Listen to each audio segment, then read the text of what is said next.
In the early stages of our project, we watched film noirs and neo-noirs such as Maltese Falcon, Double Indemnity, Murder My Sweet, Lady of Shanghai, Gun Crazy, Stranger on the Train, Pulp Fiction, and Reservoir Dogs. After analysing each film, we established the typical forms and conventions of the media genre for the inspiration of our film noir and inspired thriller. We examined the conventions of a stereotypical film noir that defines the genre, as well as witnessing how film noir has evolved into neo-noir. Through this process, we were able to create a place with the usual features of a film noir while still relating to a modern-day society through the elements of neo-noir. One of the films that inspired us was Lady of Shanghai. We found the dream sequence and elements we would use.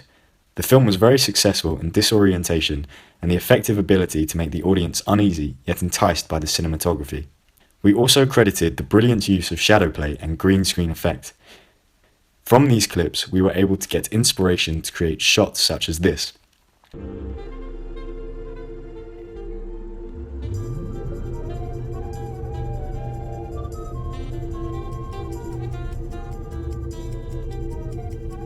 The sense of disorientation from the film noir dream sequence is created through the cinematography using a sense of spinning, in which we used in our piece the shot performing a full 360 spin. Much like the Lady of Shanghai, in this crazy house and hall of mirrors shot, with the layers of the mirrors projecting the woman in several ways, in which we used a modified design to this shot. These forms and conventions were used in a film to create enigma, a common element added to the concoction of noir. After viewing Pulp Fiction and examining how a woman is portrayed in neo-noir, it could be argued the female is portrayed as dominant and independent, but there is also juxtaposing features as she is seen as inferior and dependent. From this, we harness the idea of portraying women as powerful and superior, as shown through our femme fatale, who will relate to a modern-day society, but also portraying women as dependent, as shown through our dutiful wife, who relates back to the typical conventions of film noir. Through this, we were able to establish the convention of how equality for women has evolved through time of film. As our film had forms and conventions of both old and new noir, we decided to focus heavily on the convention of the femme fatale and male protagonist, and portrayed them in several ways. One feature we used was the lighting techniques and shadow play in the film. Our male protagonist is seen with split lighting, often suggesting a darker side to the character, whereas the women are seen with full front-face lighting, which spotlights the female characters, portraying them as vulnerable and inferior, which could develop the conventions and forms of film noir. Furthermore, through the costume of the dutiful character, wearing white, it symbolizes innocence and purity, and therefore the typical convention is developed. However, our film also challenges these common principles by portraying the femme fatale in split lighting and low-key lighting to create the chiaroscuro style, much like the male protagonist, which portrays the female character as equal to the male character. This is further backed as both characters are seen with black clothing, which could be symbolic for evil, murder, or mystery. Finally, due to the mise-en-scene containing certain props, although Natalie, our femme fatale, is seen front-facing bold lighting, she is seen holding a firearm. Thus, she is seen as dominant and superior in the scene between the two characters. Therefore, the modernized femme fatale can challenge the usual forms and conventions of noir.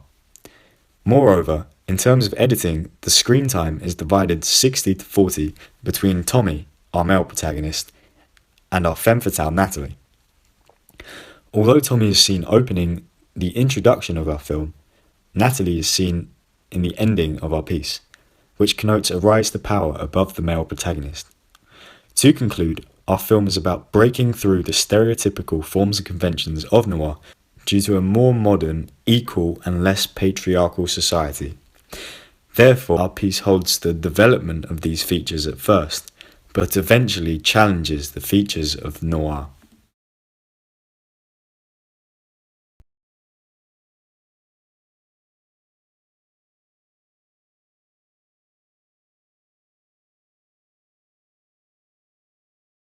Being an inspired film noir-based film, a patriarchal society is conveyed. And so, we decided our media product would represent the social groups in certain perspectives. Due to this patriarchal society, women are often seen as inferior.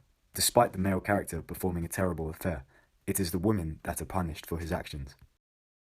This is shown as the male protagonist is only seen in a short fight which he overcomes, whereas the women are seen being gravely punished and unable to retaliate or overcome through the graphics of the intro and the narrative of the plot, being the death of the dutiful wife and eventually the femme fatale. Men might be in violent scenarios in the film, but only women are seen to be killed. This relates back to a film noir style, as only women were seen being punished in a film noir due to its patriarchal outlook at the time. Furthermore, social groups such as a female is represented and portrayed first by the dutiful wife, a female character who is represented as dependent and waiting on the male protagonist. Lily, our dutiful wife, a loyal and innocent figure who the man should really be with, is seen completely obsessive and anticipating the male protagonist's every word. This suggests a sense of superiority and unbalance of equality between a male gender and a female gender. However, despite all these features of a stereotypical film noir and paying homage to the genre, our film also challenges the usual patriarchal society of film noir with the sense of women and the female gender being empowered and revolutionized to match the society of this current day and age. Women are also seen with power and the ability to strike fear. In fact, it could be argued the male protagonist is seen as inferior towards our femme fatale antagonist Natalie. Although women are seen as highly manipulative, as shown in this clip, Natalie, our female antagonist, being positioned in the darkness of the shot, behind Tommy, it connotes being inside the mind, which is used to reflect the stereotypical features of a femme fatale. Females are no longer seen as objectified and completely dependent on a male character, as shown through our female antagonist. It could be argued the femme fatale is both represented as a stereotypical film noir character of femme fatale, but also highly evolved from this stereotypical film noir character. A femme fatale being an attractive and seductive woman, especially one who will ultimately cause distress to a man who becomes involved with her. This manipulative character is represented through our female antagonist Natalie. Although she is seen as manipulative, dominant in the scene, and with the capability to strike fear into the male protagonist, she is also seen being punished from male actions due to the patriarchal society the film is set in. Therefore, it could be argued the social group of women could be seen as inferior, yet superior, due to Natalie's immense amount of power as shown in the end of our introduction.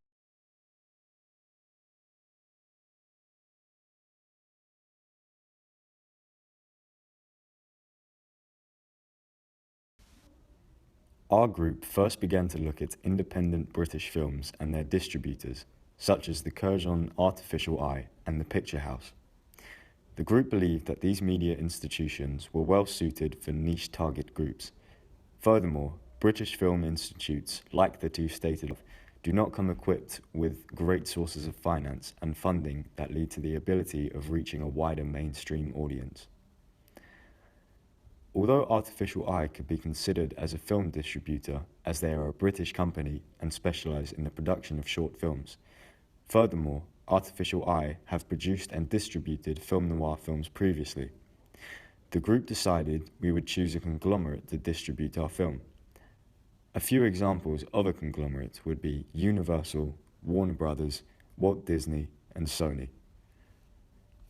We finally chose the conglomerate known as Sony to distribute our film, with the vital reason being the company would have the ability to distribute The Church Bells Lie effectively and on a mainstream level.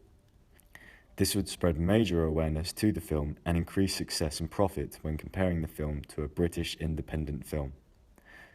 Although the film could be considered as not everyone's cup of tea due to the black and white chiaroscuro filter not exactly being a popular and enticing feature to a modern public, the film can relate and appeal to a mass audience group from women and men both young and old due to its themes and conventions.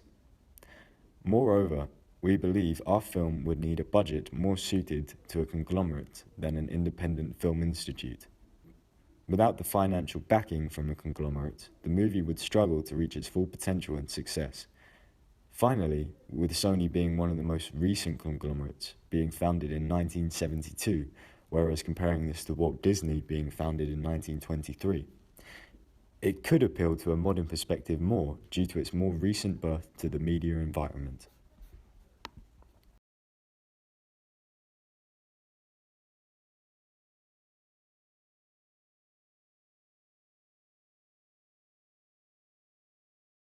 We decided on the chosen audience for Church Bells Lie to be targeted towards the main cinema viewers ranging from 15 to 25, which is well suited to our piece as the content portrayed is more adapted to a 15 and over age rating when using BBFC as the guideline. We believe in ages over 15 due to the occasional show of violence and mature themes. Furthermore, with a complex storyline that is structured in non-chronological order, the film remains more suited to a target audience of 15 and above, as younger ages might lose interest to the film due to the complex and highly developed plot. Because of the film conveying a thriller feature, plus themes of murder and horror, it is specifically appealed to the teenage groups, as there is usually high consumption of the genre of horror among the categorized groups of teenage cinema goers, as well as there being appeal to the film for a more mature audience from 20 to 25, as they could have more respect for a film noir aspect and be familiar with the style of film. We believe our film noir-inspired thriller could attract both a male and female audience due to features that address a male audience and female audience. However, after thorough analysation of our product, we believe the film will be based to an audience of 60 to 40 in terms of a male and female. This is established through the constant appealing features for a male audience, such as the constant use of violence and high levels of thriller. Moreover, by having a male protagonist categorized as an enigmatic gangster who murders, has power, respect and money, which is actually a typical film noir character and trait in one of these male characters, this would highly appeal to a male, probably more so than a woman. However, by placing women in positions of power, as shown by Natalie, our femme fatale, as she holds her firearm and is seen in shots of superiority over the male protagonist, this would still highly appeal to a modern female audience. Although with the film involving the use of love and romance as shown between Lily and Tommy, and the fight for love which is explained in the overall plot of the film, the love conveyed in the movie might be a doomed love which is very apparent in a film noir genre. There is a great sense of romance and positive loving which could attract the female gender and main cinema goers in relationships. Furthermore, we decided to target a mainstream audience for the thriller and creative elements of our media. We attempt to remain appealing to the niche market groups that will be attracted to a film noir.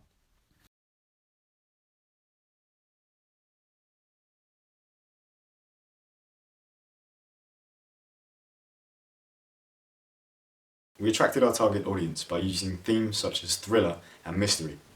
We chose this as the group showed high interest to these themes, and because we are age 17, we fall into the lucrative mainstream audience between the usual cinema goers of 16 to 25.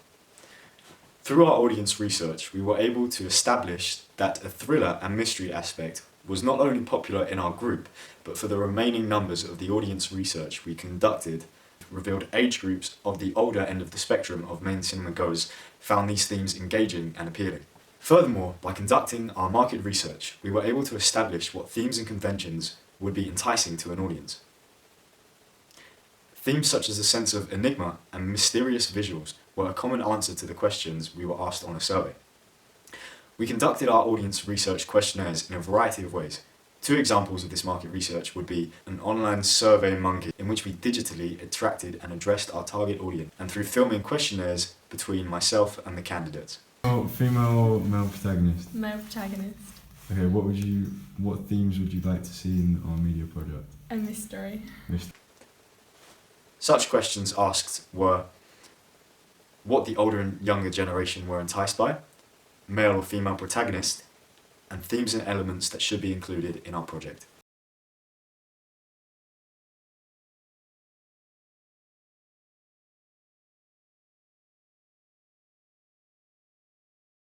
Starting this project, the group and I were lucky enough to already have a wide understanding of the Final Cut Pro 10 editing software, due to my several years of using the software before our piece was formed.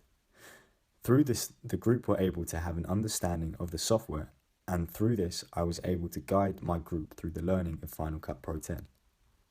However, through this process of teaching others, I was able to perfect the knowledge of the tools and ability I already have with this software, as well as pick up and teach myself some other abilities and skills with the software along the way. I have learnt about Kia technologies to use a green screen. These skills were useful to the construction of our film, as we did in fact use a green screen. Technologies such as Ken Burns were also another technology we could efficiently use to perform a smooth yet panning or zooming shot in our film, which I found particularly fun and efficient to use. I also developed a wider understanding to filtering of each visual to create a more professional outlook. I was also able to progress in my skill with gun effects, so the film could contain engaging CGI action shots. LiveType was also a great feature the group taught themselves how to use. This is highly effective due to the software enabling a professional finish to our titling and credits that could increase the sophisticated design of our film. Moreover, GarageBand was also a highly effective software, as we were able to compose music to create an atmosphere or mood to our piece. The use of GarageBand also avoids the dilemma of facing copyright of film soundtracks and gives the film a great sense of originality. Finally, the use of Webpoint 2.0 tools were also a progression feature to our piece. Softwares such as Prezi and GoAnimate were two softwares used in the process. Prezi being a software that allows you to create an engaging presentation used to explain and present the progress and the final outcome of my media work, and GoAnimate is a software tool that enables you to create short animations to help present your ideas and work through the progress of our piece.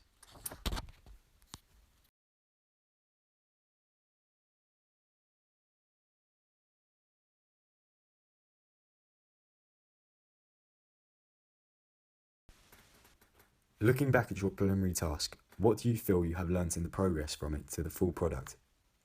Since the preliminary task, I have developed significantly, as we have learnt a professional outtake on the cinematography in terms of directing, for example with the use of 180-degree rules, shot reverse shot, for example being a film technique where one character is shown looking at another character, often off screen, and then the other character is shown looking back at the first character, or match on action, being cutting on action or matching on action, which refers to the film editing and video editing techniques, where the editor cuts from one shot to another view that matches the first shot's action.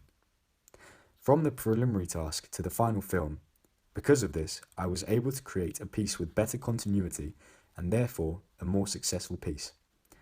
At first, I had little knowledge of the cinematography and legitimate names and styles of film, but after the preliminary task, I began to have a better understanding of how to become a better director. This process was highly effective in creating a greater understanding and knowledge of the technical terms of directing. Through this process, I was able to perceive a more professional outlook to the filming aspects of media. Other editing softwares were able to help me progress by boosting knowledge and ability to create our films. These editing skills that had been developed had helped me to execute filmmaking in a more professional manner. In this process, I had also learned how to edit how sound is portrayed and how it is received through the speakers. By moving the sound around, it was highly effective in perfecting the dream sequence, giving the scene a sense of disorientation to the audience. Furthermore, I also learned how to edit the use of lighting in which I could execute a professional chiaroscuro outlook to our piece.